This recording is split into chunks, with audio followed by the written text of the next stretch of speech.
"Do you hear the voice of Nimrodel?" asked Legolas.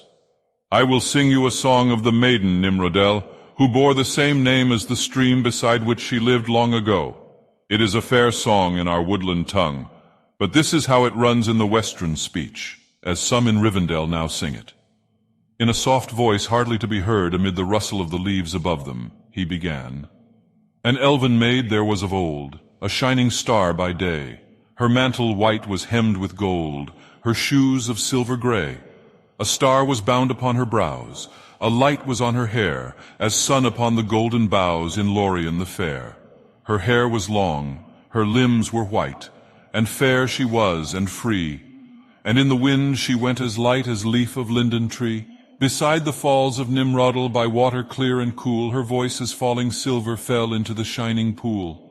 Where now she wanders none can tell, in sunlight or in shade, for lost of yore was Nimrodel, and in the mountains strayed. The elven-ship in haven grey beneath the mountain lee awaited her for many a day beside the roaring sea. A wind by night in northern lands arose, and loud it cried, and drove the ship from elven-strands across the streaming tide.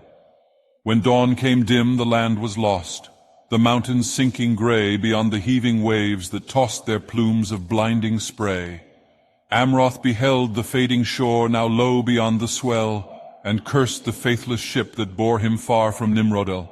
Of old he was an elven king, a lord of tree and glen, when golden were the boughs in spring in fair Lothlórien. From helm to sea they saw him leap, as arrow from the string, and dive into the water deep, as mew upon the wing. The wind was in his flowing hair, the foam about him shone. Afar they saw him strong and fair, go riding like a swan.